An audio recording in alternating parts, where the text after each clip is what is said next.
पत्रकारिता समाज का आईना ही नहीं बल्कि हाशिए पर खड़े लोगों की आवाज़ को मुख्य धारा तक पहुंचाने का सशक्त माध्यम भी है। इसी कड़ी में नोएडा स्थित मारवा स्टूडियोज में आयोजित 3 दिवसीय चलने वाले 14वें global festival of journalism and AVGC के दूसरे दिन के पहले सत्र में मीडिया और सामाजिक न्याय हाशिए की आवाज़ विषय पर सार्थक चर्चा हुई। कार्यक्रम की शुरुआत दीप प्रज्वलन और गणेश वंदना के साथ की गई। कार्यक्रम में festival president AAFT university of media and arts के chancellor doctor Sandeep Marwah, high commissioner of Trinidad and Tobago Chandradutt Singh, ambassador of फिलिस्तीन Abdullah Abu Shawesh, ambassador of Uruguay Alberto Guani, वरिष्ठ पत्रकार Gaurav Lalit, global speaker doctor PK Rajput, editor in chief Day After Sunil Dang, chief content officer radio Mirchi Tapas Sen, Delhi BJP leader Ruby Yadav, influencer RJ Atishay, Pallav Bagla, वरिष्ठ पत्रकार NDTV, chief editor Indian सब continent Harish त्यागी सहित अनेक गणमान्य अतिथि उपस्थित रहे। वहां उपस्थित अतिथियों का पुष्पगुच्छ भेंट कर स्वागत किया गया। डॉक्टर संदीप मारवा ने अपने संबोधन में कहा कि पत्रकारिता का असली धर्म समाज के कमज़ोर और वंचित वर्गों की समस्याओं को निर्भीकता और संवेदनशीलता के साथ सामने लाना है। वहां उपस्थित अतिथिगण ने भी अपने विचार साझा करते हुए कहा कि मीडिया को केवल खबरों तक सीमित न रहकर सामाजिक बदलाव का माध्यम बनना चाहिए। इस अवसर पर AAFT BA journalism and mass communication की छात्रा नंदिनी सिंह ने विषय से जुड़े अपने विचार प्रस्तुत किए। साथ ही वर्ल्ड रेडियो डे का पोस्टर जारी किया गया। कार्यक्रम के दौरान सुशील भारती की पुस्तक मीडिया थ्रू माय आईज का लोकार्पण भी किया गया। कार्यक्रम के समापन पर डॉक्टर संदीप मारवा ने सभी अतिथियों को फेस्टिवल मोमेंटो देकर सम्मानित किया। International chamber of media and entertainment industry और मारवा स्टूडियो की ओर से मैं सभी लोगों को आज वर्ल्ड रेडियो डे के इस बड़े महा उत्सव के ऊपर बहुत बहुत मुबारकबाद देता हूं। मारवा स्टूडियो के अपने खुद के 3 रेडियो स्टेशन हैं, रेडियो नोएडा, रेडियो रायपुर और रेडियो मुंबई। 2 स्टेशन FM हैं और एक हमारा ऑनलाइन स्टेशन चल रहा है। और ये हमारा धर्म बन जाता है कि हम लोग रेडियो के साथ, क्योंकि कई सालों के साथ जुड़े हुए हैं, इसलिए वर्ल्ड रेडियो डे मनाना।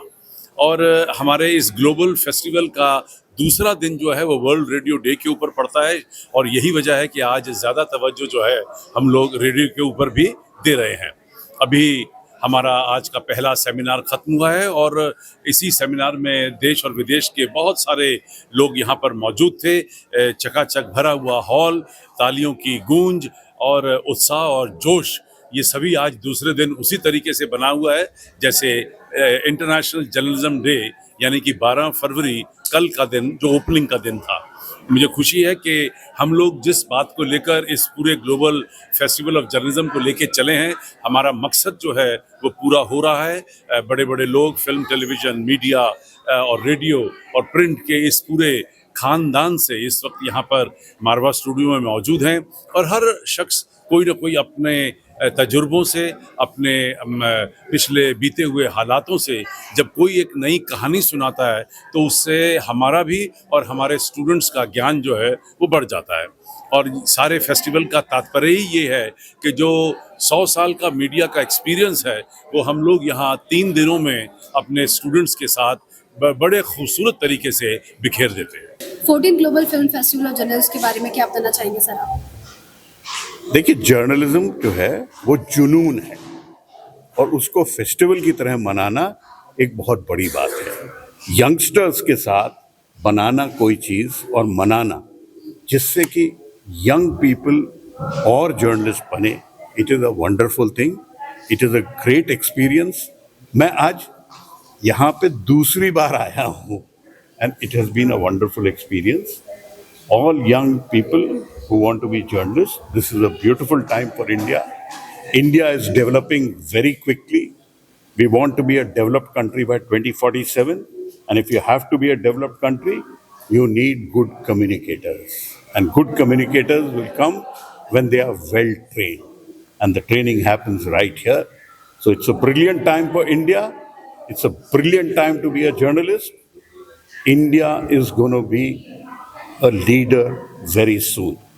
सबसे पहले तो मैं संदीप मारवा जी को बहुत बधाई देती हूँ, जिन्होंने इस तरह के कार्यक्रम जब वो आयोजित करते हैं तो देश में से हर एक प्लेटफॉर्म से लोगों को इनवाइट करते हैं, जिनको जिस विषयों के बारे में पता नहीं चलता, यहाँ पे आके उनको पता चलता है कि देश में इन सब चीज़ों पर भी बहुत काम हो रहा है। और ये ऐसा इंस्टीट्यूट है, यहाँ से आने वाले देश का भविष्य तैयार किया जाता है, जिनमें संस्कार भरे जाते हैं, जिनके अंदर एक जुनून, एक जिद भरी जाती है कि आपको अपने जीवन में कुछ ना कुछ करना ही है। इसका मतलब ये नहीं कि आप यहाँ से अगर शिक्षा दीक्षा ग्रहण करते हैं या कुछ भी आप सीखते हैं तो उसके बाद आप यहाँ से जाने के बाद अगर जीवन में असफलताएं आप फेस करते हैं तो घर बैठ जाएं। यहाँ बच्चों को पहले से ही मेंटली प्रिपेयर भी किया जाता है कि आपको अपने जीवन में कुछ ना कुछ करना ही है, उन ऊंचाइयों को छूना ही है। असफलताएं आती हैं तो अनुभव लीजिए और सफलताएं आती हैं तो खुशियां बांटते हुए लोगों को प्रेरित कीजिए, ताकि आने वाले समाज को भी आप एक नई दिशा दे सके।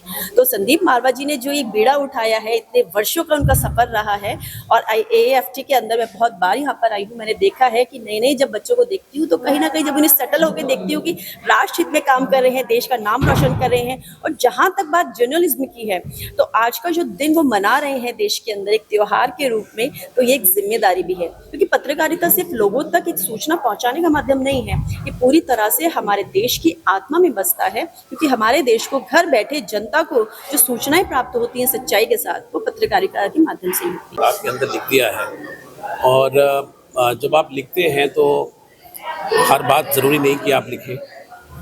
कुछ बातें ऐसी होती हैं ज़िंदगी में कि जो दूसरों के काम आए।